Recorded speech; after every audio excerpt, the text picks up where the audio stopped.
Okay, all right. Gimel Gimel. Daled Vav. What was the other book? Okay. Oh yeah, I took the wrong one out. Okay, dollar vote. Okay. Okay. Rabbi Yossi says, whoever honored the Torah is himself honored by people, and whoever disgraces the Torah is himself disgraced by people.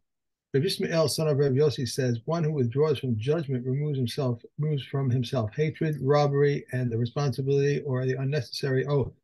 But one who is too self-confident in issuing legal decisions is a fool, is wicked, and is arrogant of spirit. He used to say, do not judge alone, for none judges alone except one. And do not say, except my view, for they are permitted to, but not you. Yeah.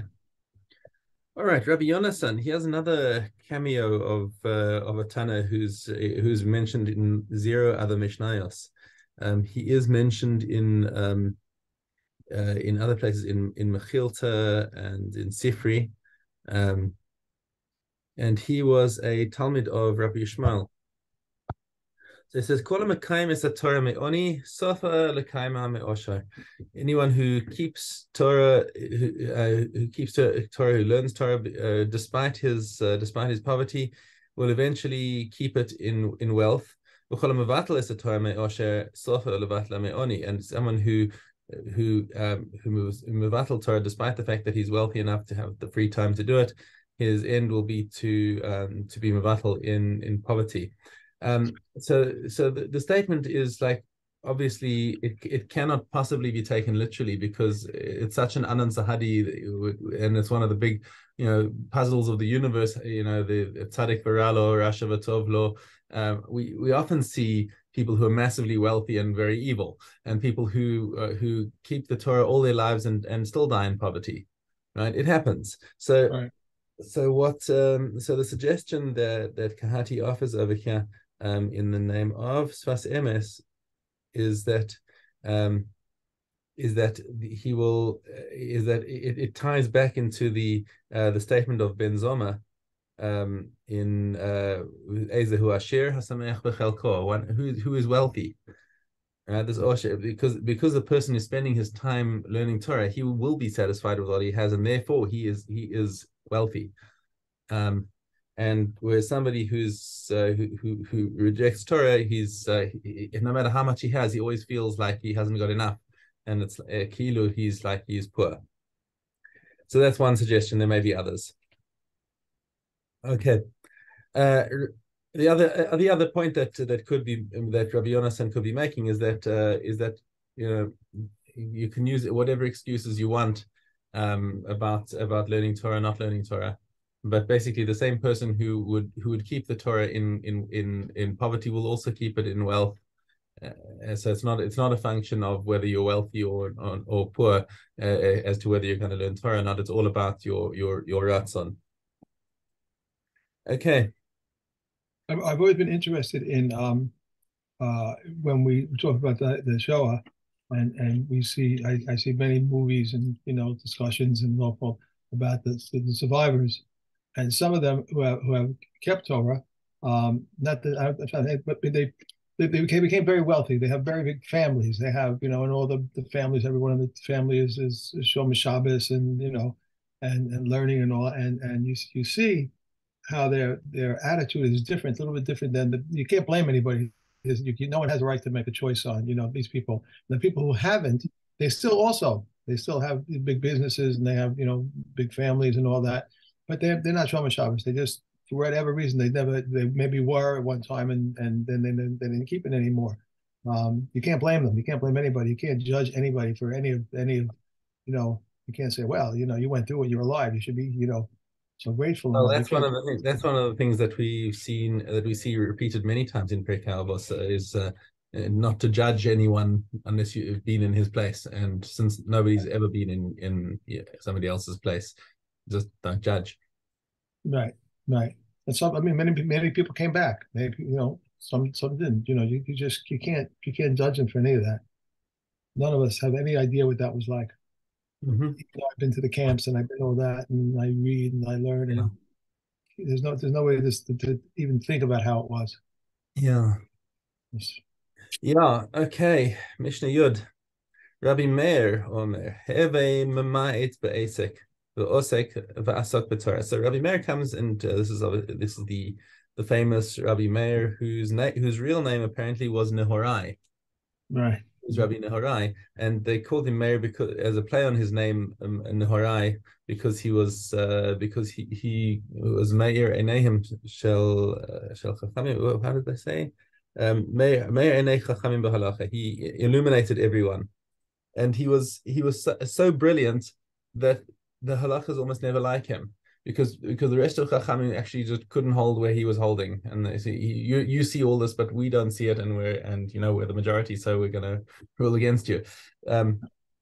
And we say that the stam Mishnah is Rabbi Meir, that when there's an anonymous Mishnah, the immediate presumption is that it's Rabbi Meir who's saying it.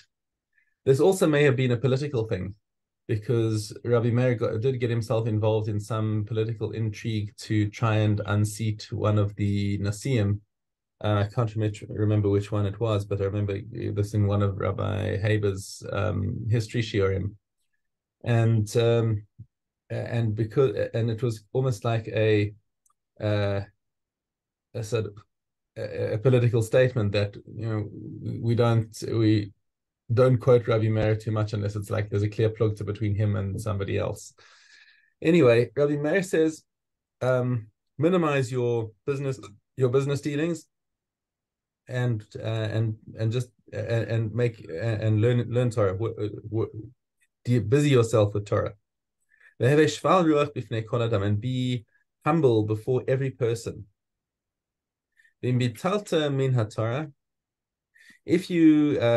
If you refrain from learning Torah, there'll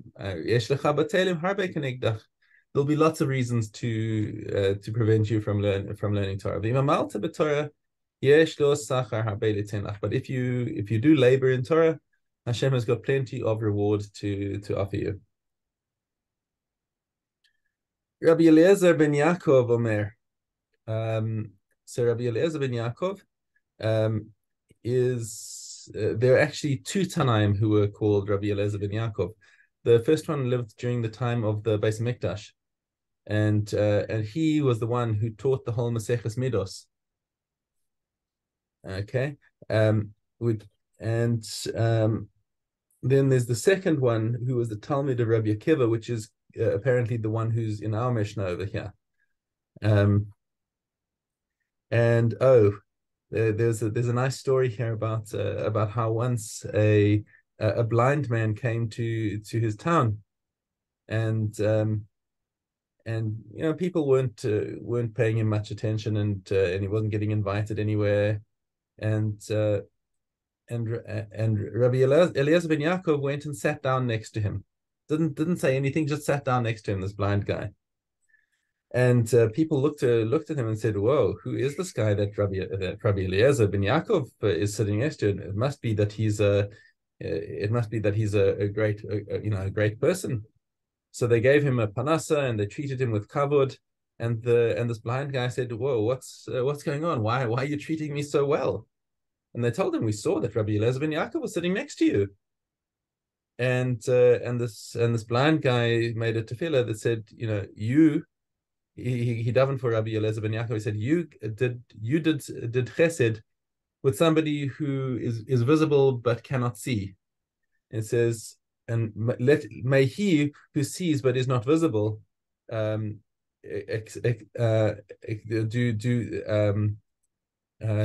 chesed with you. So that bracha is like, obviously, like Hashem should do chesed with you for doing this with me. Right. Anyways, Rabbi Eliezer ben Yaakov says, "Ha'oseh mitzvah achas kone lo prakrit echad, va'over aver achas kone lo kategora echad." When a person does a single mitzvah, he acquires for himself a defending angel, a defending attorney, literally, and conversely, if he does an avera, he acquires for himself a prosecutor. Now, what he's saying over here is that you can't cancel them out. It's not like the sin cancels the mitzvah, or the mitzvah cancels the sin. They all just get totted up, and the whole din v'cheshbon is going to come with these ones and those ones, and every detail is taken into account. Teshuva umasim tovim ketris bifnei puranos, and teshuva and good deeds are like a shield against distraction, against disaster. Rabbi Yochanan has Sandler. So now we switch to a new person over here. Rabbi Yochanan Sandler may have been because of his profession as a shoemaker, or it might have been that he was from Alexandria, and Sandler is Alexandri. And what else? There was another point that he made about Alexandria. No, okay, never mind. All right, so Rabbi Yochanan. It says in here that his name was actually Sandler because he learned his livelihood as a shoemaker. As you said, Right. not the way, yeah. Okay. Kol Knessia Shehi L'Shem Shemaim Sofa Liskayim. Any gathering that is L'Shem Shemaim will last. V'she'ena L'Shem Shemaim Ein Sofa Liskayim. And if it's not L'Shem Shemaim, it's not going to last. Now, who is he thinking of? We've got plenty L'Shem Shemaim, but what was She'en L'Shem Shemaim? For example, Ansei Knesset, which is like a Dor Haplaga. There was an amazing gathering of people for the Tower of Babel. They all got together and said, "Yeah, let's build a city. Let's do this together." And it was a big, it was a big achdus, but it was the wrong kind of achdus. Just right. Unity, it was good enough. I mean, the fact is that the people.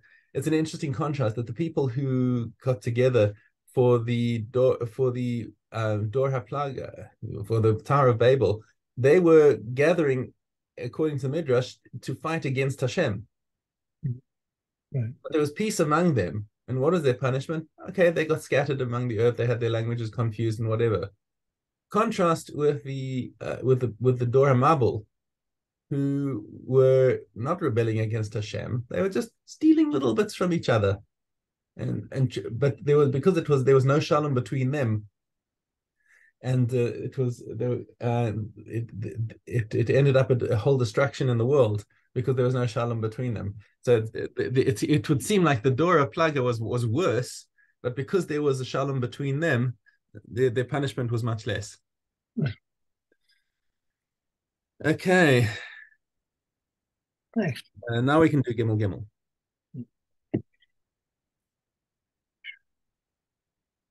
Okay, Gimel Gimel. Reb Shimon says, if three people ate at the same table and did not speak words of Torah upon it, it is as if they ate from offerings of the dead. As it is stated, for all the tables are full of vomit and filth without the omnipresent. But three who ate at the same table and spoke words of Torah upon it, as if they had ate from the table of the omnipresent. Blessed is he, as it is stated, and the angel said to me, this is the table that is before Hashem. Now, Kanina ben Kakanal said, one who stays awake at night, who travels on the road alone, who turns his heart to idleness, bears guilt for his soul. And when Akama ben Akanya said, anyone who accepts upon himself the yoke of Torah, then the yoke of government and the yoke of worldly responsibilities are removed from him. And anyone who throws off the yoke of Torah, then the yoke of government and the yoke of worldly responsibilities are placed upon him. Right.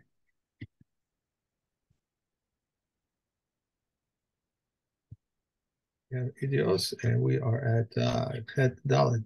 Correct. Excuse me? Correct. Right? Right. Oh, okay. Yossi ben Yosea, the leader of Tzaritia, testified about the isle grasshopper, that it is tahor, and he testified about the beverages of the temple's butchering place, that they are tahor, and he testified that the one who touched the corpse is tameh, and they called him Yossi the permitter. Rabbi Akiva testified in the name of Nehemiah, the leader of the Beis Deli, that we allow the women to marry based on the testimony of one witness. Rabbi Yeshua said, testified about the bones that were found in the woodshed of the temple, and that the sages said about them, going to collect them bone by bone, and everything is tahor. Rabbi Eliezer said, I have heard that when they were in building the sanctuary, they made curtains for the sanctuary, curtains for the courtyards, except that in the case of the sanctuary, they would build outside the curtains, whereas in the case of the courtyard, they would build inside the curtains. Rabbi Yeshua said, I have heard that we have made offer sacrifices, even though there is there is no, I'm sorry, there is no sanctuary building, and that we may eat Kodesh even though there are no curtains, and we may eat Kodesh Kalim and Ma'aseh Sheni in Yerushalayim, even though there was no wall around it, because the original sanctification was sanctified for the time and sanctified for the future. Okay. Tomorrow we start Avodah Zarah.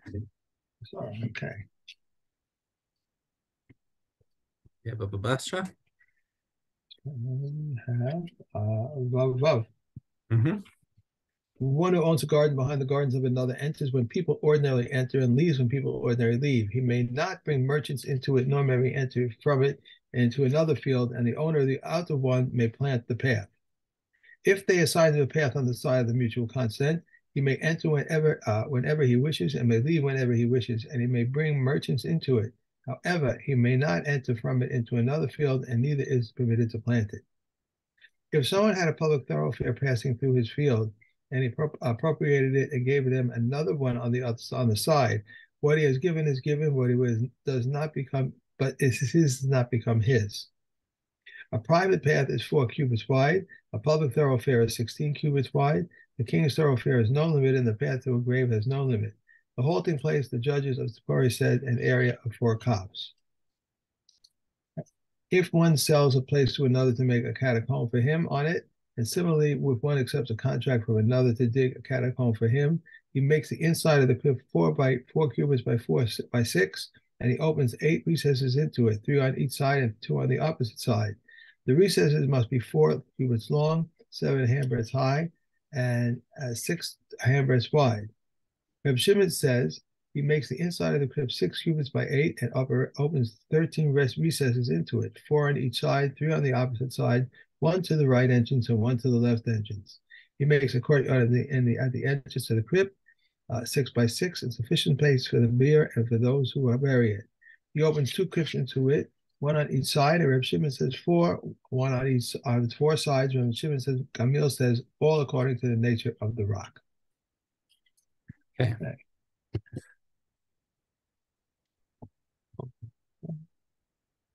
Yeah.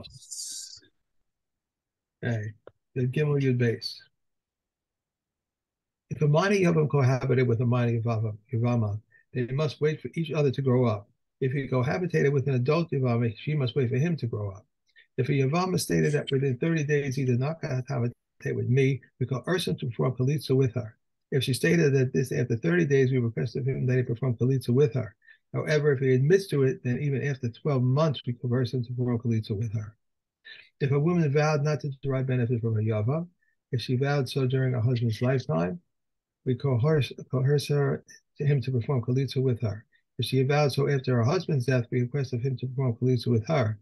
However, if she intended that even if she vowed during her husband's lifetime, we only request of him that he perform Kalitza with her. If a deaf mute married a competent woman, and a competent man married a deaf mute woman, or if he wishes, he may divorce her, and if he wishes, he may retain her. Just as he married by gesturing, so may he divorce her by gesturing.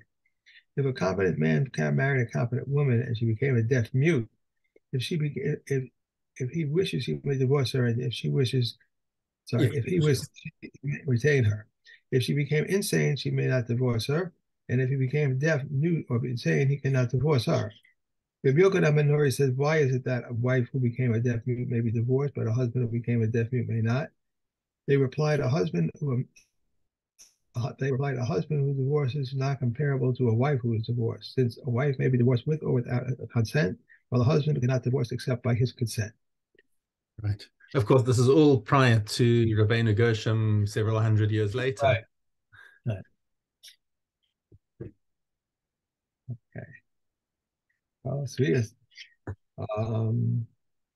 You'd vote. A proposal may be written only for land. If he has none, he gives him title to part, however small, of his own field. If he had land held in pledge in the city, a proposal may be written for it. The Chutzpah says one may write for a man concerning his wife's property and for orphans concerning the guardian's property.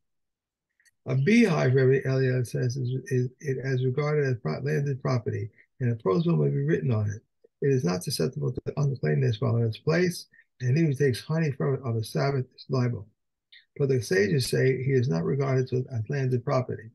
A proposal may be written on it and acceptable to uncleanliness while in its place, and he who takes honey from it on the Sabbath is not liable.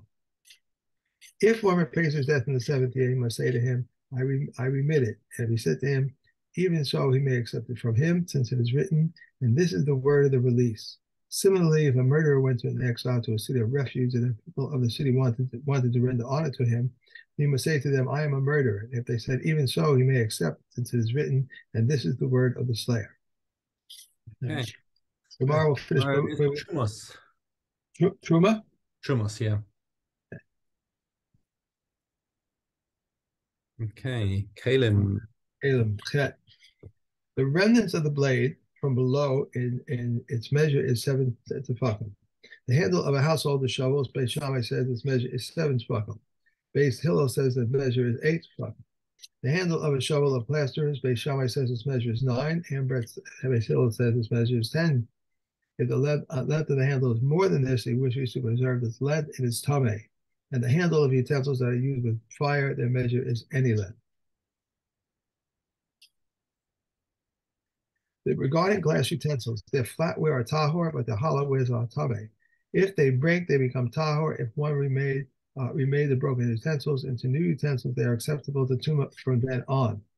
If they have a rim, they are tameh. Regarding the bottom of a plate and the bottom of it is kulat, it